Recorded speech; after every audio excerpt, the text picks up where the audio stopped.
Welcome back, ladies and gentlemen. We are back once again, and we are going to be talking about something else to the addition of the Jurassic World series. So, we are going to be talking about the spinoff of Camp Cretaceous. We're going to be talking about Chaos Theory.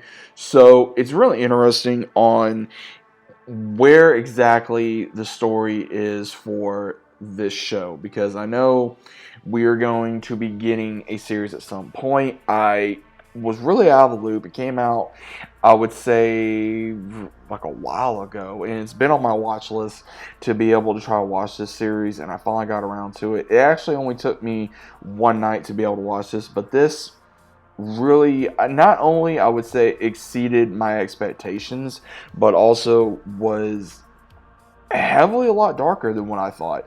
So the entirety of this story is based around again the Nublar Six, that they have gone slash separate ways within the last however many days, but at the same time we do see where the characters are now mourning a loss. They have been mourning a loss. So again, for those of you that do not know what's going on, we're going into spoiler territory, and now we are going to be talking about that right now. So what we see is something happened to Brooklyn. She died. We don't know exactly what the cause of her death was, other than throughout the entirety of the first season, where they are investigating exactly of what happened. How did she die?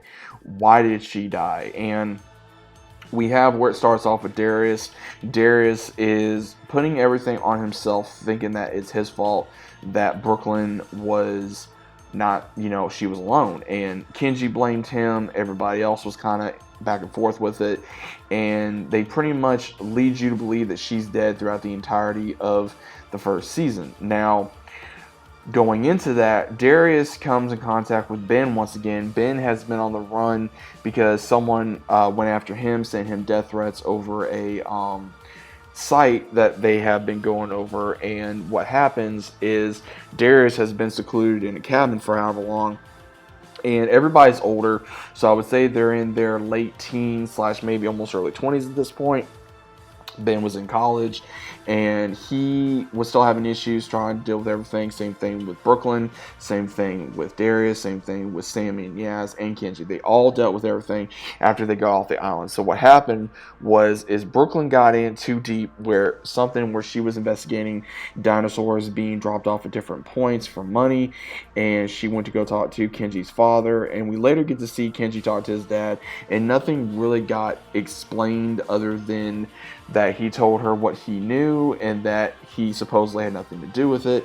And then they find out that Brooklyn had a apartment that she didn't tell no one about, and she had money as well that they were suspicious on. Now, it goes into, was Brooklyn, trying to buy a dinosaur? That way maybe she was doing something illegally to where she could catch who was doing this. There was a lot of speculations. We also see where Sammy and Yaz are going through a rough time as well. Yaz goes to a random safe place in Wyoming due to her having issues with dinosaurs, having to be around them. Then we see where after Ben and Darius gets attacked, they go to Sammy, get her, they realize Bumpy's there, and they get reunited with Bumpy, but then the reunion is shortly less lived due to they're getting hunted by someone that is using raptors to go after them. Then they go to Kenji. Kenji, unfortunately, he blames Darius for Brooklyn's death because don't know exactly why Brooklyn was there by herself when Darius was supposed to go out there and help her. And then we later find out why, which was because Darius was with Brooklyn for a time. Brooklyn was staying with him after the breakup with Kenji because Kenji felt like that Brooklyn was just never really there for him, especially just being too much in her own social world and everything of that nature. And Darius does reveal later on that he started falling for Brooklyn, and that the reason why he wasn't there to help her was because he was too ashamed after, I'm not sure, I don't think he said he revealed it, but he kind of tell that the mutual feeling was not there. So I kind of figured that we were going to be seeing that with Darius at some point, that he was either going to be falling for someone, but did not know exactly who.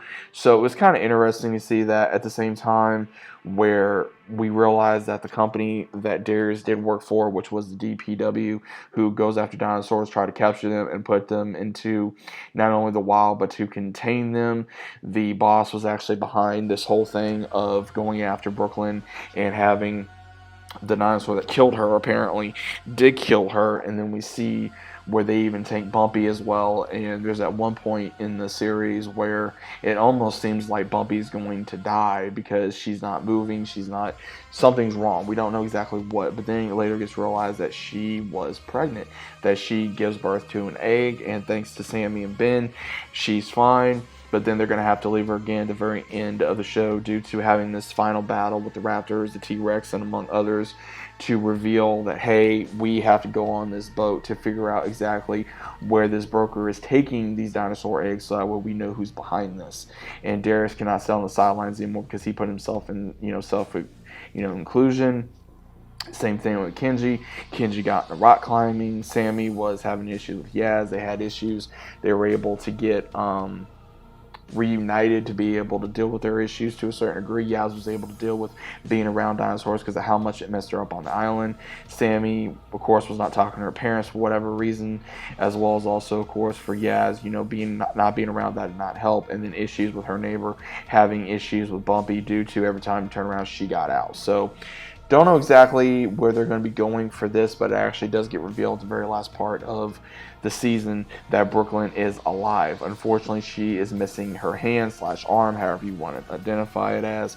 And we have where don't know what she's doing other than that she is in the dark web and she has been watching everything behind the scenes due to the fact of don't know why she's been doing this for however long. Don't know if she figured, hey, it'd be better if they thought I was dead due to I can work behind the scenes, or at the same time that way I blame Darius for not being there or whatever. So I think a lot of things are going to come into contact when they do realize that she is alive. If we are going to be getting season 2, I could see them maybe revealing Brooklyn in the middle of season 2 or maybe at the end of season 2, because seeing Brooklyn not being part of the game was rather interesting. It was a lot of an older tone. They still kept it more of a darker tone with this series, but again, still being a kid's show, they had to keep it somewhat kid-friendly. There are some things in there I did not agree with, but again, I'm going to leave that to interpretation so that way everyone can have their own opinion. Also, I found it interesting how Kenji was keeping in contact with Darius's mom, and Darius was not even keeping in contact with his own mother, because Kenji even says, she brought me into her own home and treated me like a son, and I still call her every week. What's your excuse? And again, Darius and Kenji, they had a lot of issues they had to work out. Looks like they're slowly working it out. And we have another mysterious character who is, everyone's been calling her the Raptor Lady because she's using the 3 Raptors to go after the Nubilar 6. Don't know exactly who she is other than she is a very pale, short-haired woman that can control these raptors like, attack dogs. So don't know exactly who she is, who she works for. We're probably going to get that revealed in season 2. Again, I enjoyed this season. I think the season was really on edge. It was very fast-paced, left you wondering what exactly was going on. There was a lot of interpretation in the very last scene with Brooklyn, as well as also revealing different feelings that Darius had for Brooklyn, and then also Kenji's issues with Brooklyn, and then Yaz and Sammy's relationship, and then Ben trying to deal with not being around Bumpy, and at the same time going to college, and then pretty much becoming a extreme theorist, always wondering exactly what was going to happen with all these crazy theories. I think it was interesting them bringing back the original cast. Again, you can tell that they're a little older, especially with the way they're speaking. So I think that was a good move, especially also keeping some things on the sidelines for us, as the fans to interpret. Again, I would say, seeing Kenji see his father, being, knocked off really was an interesting thing to see, even though they did not put that on there. Also seeing some of the deaths in here was really crazy. But overall, I think the season was very well done. I think it was very well done. I think kept it very entertaining, kept it fast paced, kept it to the point, and I'm looking forward to season 2. So what do you guys think about it? Let me know down in the comments down below if you guys are new to the channel. Always think about subscribing, leave a big fat like on the video if you guys enjoyed, and I'll see you as always on the very next one.